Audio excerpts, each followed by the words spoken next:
Halo pemirsa, kembali lagi bersama saya Hila Salsabila akan menemani waktu Anda selama 30 menit ke depan yang akan memberikan informasi terupdate dari sosial media warga Purwasuka yang akan dibahas dalam Suara Net.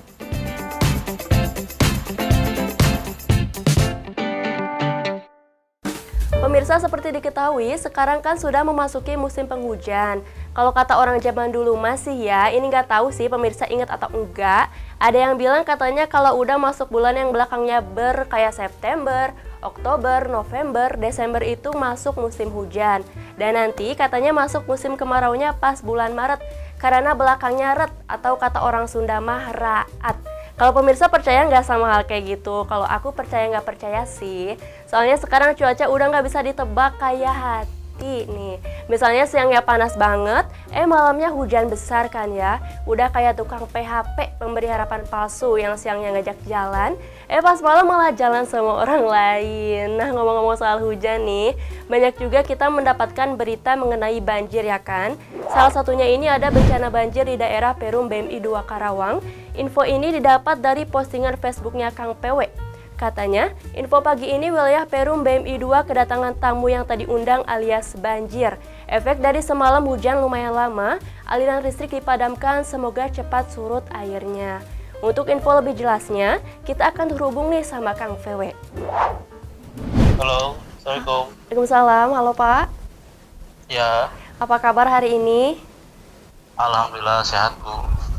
Ya, ini kan mengenai postingan banjir.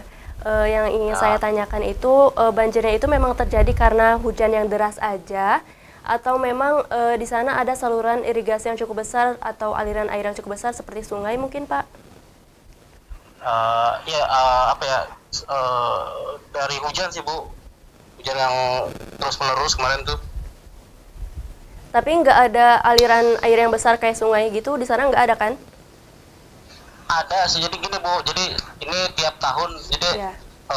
rencananya tahunan, banjir tahunan. Jadi setiap Desember, Januari sama awal Februari itu puncaknya Bu. Januari Februari itu puncak sampai nyampe gede-gedean lah banjirnya. Ketinggiannya itu paling parah sampai berapa sentimeter Kang? Berapa ya? Kalau hampir ke ini aja, ke plafon. Iya, Berarti mengganggu aktivitas warga di sana kan? Kalau untuk saat ini, apakah ada warga yang sudah mengungsi atau tetap memilih menetap di rumahnya masing-masing? biasanya pada ngungsi Bu. Mengungsinya itu ke daerah mana Kang? Apa ke keluarga mereka atau memang ada pengungsian yang dibuat? Ada pengungsian di depan tuh, di pinggir jalan di masjid. Dibuat oleh pemerintah bantuan atau itu buatan sendiri warga sekitar? Buatan sendiri warga setempat. Oh, kalau dari pemerintah sendiri itu apa nggak turun bantuan Pak untuk mengatasi permasalahan? Sampai saat ini setiap banjir nggak ada Bu. Nggak ada sama sekali Pak? Nggak ada, paling nggak kayak nasi bungkus, kayak mie instan, itu doang sih Bu. Kalau buat Bapak sendiri nih, aktivitas apa yang keganggu gitu? Bapak kan orang sana nih, apakah Bapak jadi sulit kerja atau gimana gitu? Iya pasti sulit semuanya Bu. Pokoknya mah gini Bu, ada saluran sungai yang jadi pembuangannya tuh ngelewatin irigasi bawahnya tuh Bu. Iya. Namanya sipon. Kalau sampai saat ini ada nggak masyarakat yang mungkin kena penyakit di sana, gatal-gatal, atau khususnya ke anak-anak atau orang yang rentan? Kalau saat pas banjir sih banyak Bu, kayak batuk-batuk, gatal-gatal Bu. Itu mereka berobatnya sendiri atau pemerintah nurunin bantuan untuk kesehatan juga nggak? Sendiri. Paling sendiri Bu, dari donatur kayak kayu putih, paling obat-obatan kayak gitu Bu. Tapi untuk warga di situ khususnya kayak mungkin kepala desa atau Pak RT-nya, Pak RW-nya itu udah mengajukan nggak sih ke pemerintah terkait masalah ini Pak? Iya pasti Bu, udah. Dan cuma belum ya gitu, paling belum ditanggapi. dari desa doang, dari pemerintah. Di atas belum pernah. Nggak ada. Dari perahu juga kadang kita pinjem ke kayak ACT kayak gitu Bu. Iya. Jadi di sana itu warganya saling bahu-membahu ya Pak untuk mengatasi banjir Iya. ini. Iya Bu, benar. Oke. Gotong royong Bu. Ya. Nah, ada nggak harapan Bapak ke depannya mungkin untuk pemerintah terkait banjir ini Pak? Harapannya ya segera secepatnya sipon atau saluran air yang melewatin irigasi secepatnya dibenahi Bu. Ya, karena ini merupakan banjir langganan ya Pak ya? Sudah Iya. sejak Semenjak siponnya belum dikerjain Bu, banjir tiap tahun ada terus Bu. Biasa enggak Bu, enggak separah ini banjir sih. Banjir cuma enggak separah ini. itu Ini dari hampir semua rumahan kena semua. tahun berapa Pak mungkin? Tahu yang tahun kemarin tuh 2020 19 kalau nggak salah itu Udah mulai parahnya parah. Bu. Oh iya. Baik Pak, ini untuk terakhir nih Pak, ada nggak Iya Bu. pesan yang ingin disampaikan kepada masyarakat atau mungkin semangat yang bisa Bapak berikan kepada warga sekitar situ yang sedang mengalami musibah ini Pak? Apanya Bu? Maksudnya maaf nggak kedengar. Ya mungkin Bapak ada pesan dan kesan untuk masyarakat di sana biar lebih Pesannya buat masyarakat atau warga ya tetap semangat walaupun apa ya musibah tahunan gitu kan, banjir tahunan ya. Kalau dari kita udah biasa Bu, jadi udah biasa aja gitu. Cuma yang paling parah tuh ya itu bisa ngelumpuhin perekonomian kita, terus kerjaan kita juga. Kalau KPW sendiri sama keluarga ini mengungsi atau menetap di rumah aja? Mengungsi Bu di rumah saudara. Tapi harta benda itu aman Kang atau habis?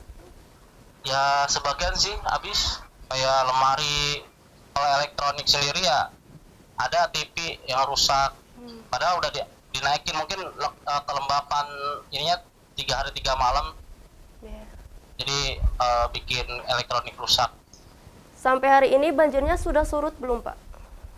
Untuk saat ini udah Bu, tapi kalau misalkan hujannya 2 jam lah, 2 jam hujan 2 jam pasti banjir Bu. Banjir lagi? Berarti kalau udah surut itu warga di sana membersihkan, terus kalau hujan banjir Iya. lagi gitu ya Pak? Banjir lagi Bu, ya apalagi yang deket-deket ya sungainya Bu.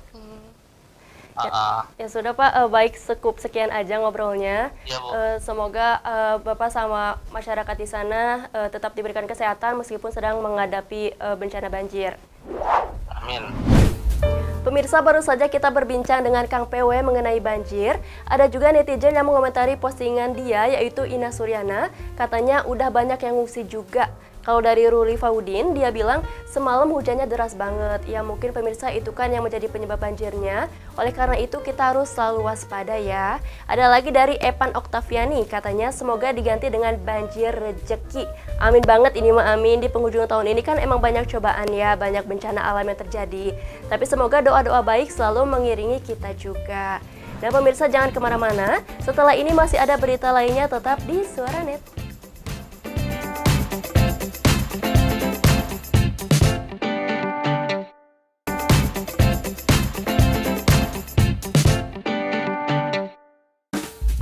Hai pemirsa, kembali lagi sama aku nih di Suara Net. Abis bahas hujan, sekarang kita bahas jalan aja kali ya. Soalnya banyak nih postingan masyarakat yang mengeluhkan jalanan rusak. Salah satunya ada warganet nih yang minta namanya disamarkan aja ya teh. Ya udah kata aku teh siap Kang, aku samarkan asal jangan perasaan kamu aja yang samar-samar ke aku. Aduh kan balik lagi kan nih gue. Udah kita bahas aja ya ini. Dia bilang ini jalan apa sawah? Wajarlah kalau di sawah tidak sedia, monggo jalan di Purwakarta ramai sekali. Kalau iya ini jalan provinsi, mari kita buat usulan bagaimana cara memutus birokrasi. Gak nyangka sekarang udah gak bisa ngurus Purwakarta. Yang kemarin ditunjuk sumpah biar minta lamarannya.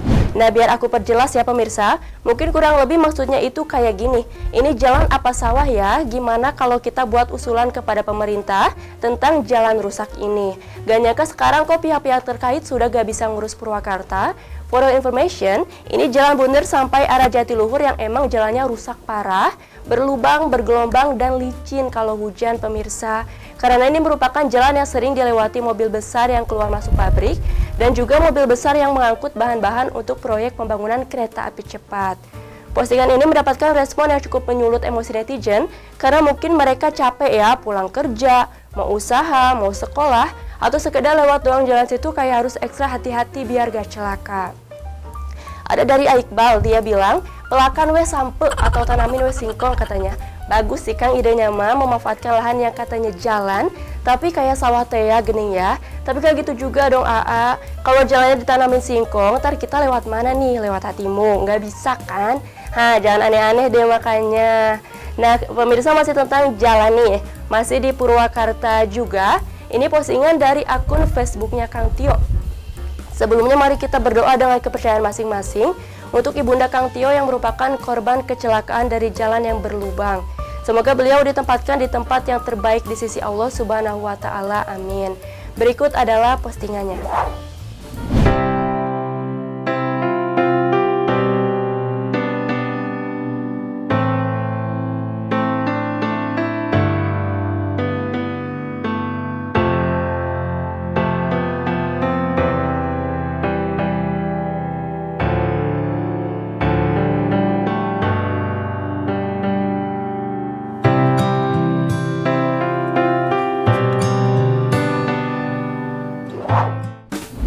Postingan ini mendapat respon dari netizen, salah satunya dari Kang Bram.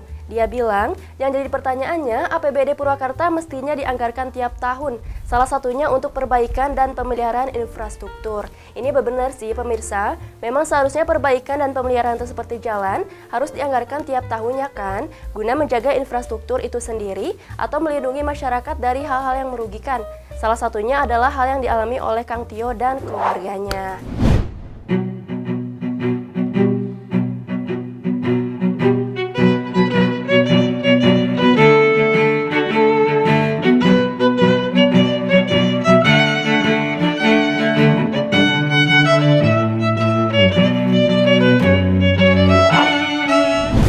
Beralih ke postingan selanjutnya nih pemirsa. Ini ada yang lagi bersih-bersih di daerah Desa Lancairi, Subang.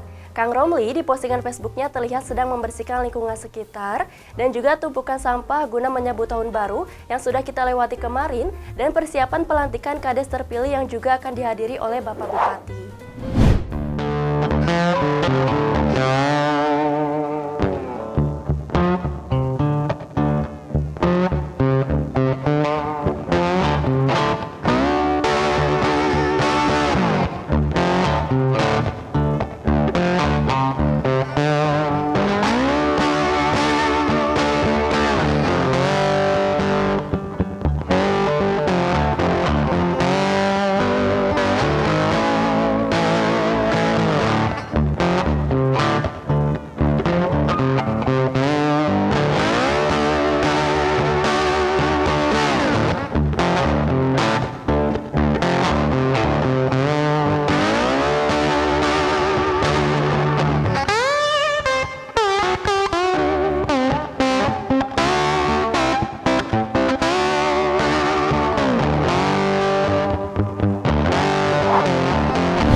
Keren nih warganya pemirsa, gotong royong, bahu-membahu membersihkan lingkungan. Karena itu kan untuk kepentingan bersama ya, jadi harus dilakukan bersama-sama juga. Di akhir postingan, Kang Romli berharap setelah adanya kegiatan bersih-bersih bersama ini, tidak ada lagi warga yang buang sampah sembarangan. Tuh, buat pemirsa nih yang masih buang sampah sembarangan, malu dong sama Kang Romli, dia aja sama yang lain udah bersih-bersih. Masa kita masih suka buang sampah sembarangan sih? Jangan ya, sebagai masyarakat yang baik kita harus sama-sama jaga kebersihan lingkungan, oke? Nah pemirsa jangan kemana-mana karena ada pariwara yang lewat dulu nih, tetap sama Ila di Adit di Suara Net.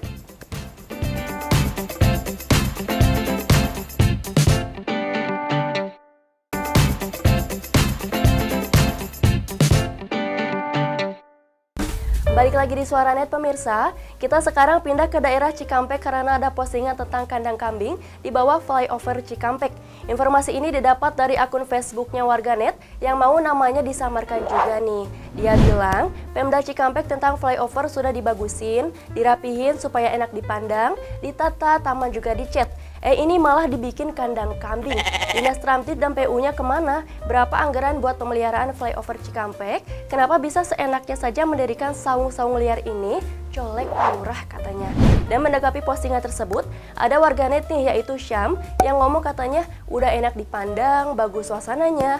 Ini malah dibikin kandang embe, gak berfaedah banget liatnya juga nih. Dan ada juga dari Benny, dia bilang kumuh. Dan ditanggapi oleh Idam, katanya bongkar. Iya sih, aku setuju kalau memang merusak pemandangan dan tata ruang kota, sebaiknya itu dibongkar aja kan pemirsa. Tapi guys ada update terbaru nih, yang mengatakan itu bukan kandang kambing, itu adalah saungnya penjual es kelapa. Tapi dari pemerintah terkait yang berwenang di daerah situ sih katanya kalau memang itu merusak pemandangan, mungkin akan dilakukan pembongkaran. Mengingat memang banyak masyarakat yang ngomong, apalagi itu mengurangi keindahan yang sudah diciptakan.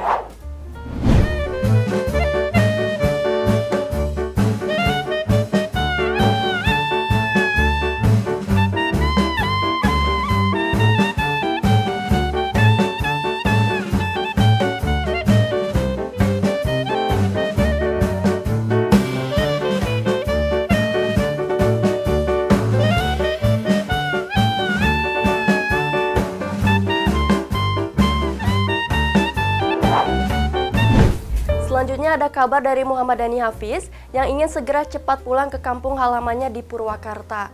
Kang Dhani dan teman-temannya ini adalah pekerja yang mengerjakan proyek pembangunan tower BTS 4G dan 5G di Papua dan terlantar di sana karena tidak ada penjelasan untuk mereka pulang. Dan berikut adalah postingannya.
Jadi intinya, Dhani dan teman-temannya pergi ke Papua pada tanggal 28 Oktober untuk mengerjakan proyek tower BTS 4G dan 5G. Dan ada masalah di sistem pengupahan yang membuat mereka tidak memiliki uang untuk biaya hidup di sana maupun ongkos untuk pulang ke kampung halamannya hingga hari ini. Kasihan ya pemirsa, niat cari kerja, usaha untuk keluarganya, mereka malah harus merasakan pahitnya hidup terlantar di kota orang. Tapi alhamdulillahnya, memang masih banyak orang baik di bumi ini ya pemirsa. Kang Dhani bercerita bahwa di sana dia dibantu oleh Bang Diki, dari mulai makan dan juga tempat tinggal. Keprihatinan pasti datang ya dari masyarakat menanggapi postingan ini. Salah satunya dari Kucung Merah katanya, semoga ada cepat pulang ke rumah, amin. Amin, amin, amin, kita doain aja memang kabar baik segera mereka dapatkan dan juga mereka bisa segera pulang ke kampung halamannya untuk kembali berkumpul bersama keluarga tercinta. Informasi update yang terakhir di episode Suaranet kali ini datang dari Kang Jun yang memposting di akun Facebooknya tentang seorang bapak bernama Darno yang menderita sakit parah dan belum mendapatkan perawatan medis yang maksimal. Kalau dari info yang Hila dapat, Bapak Darno itu sakit lambung dan tuberkulosis yang membuat badannya habis menjadi kurus kering.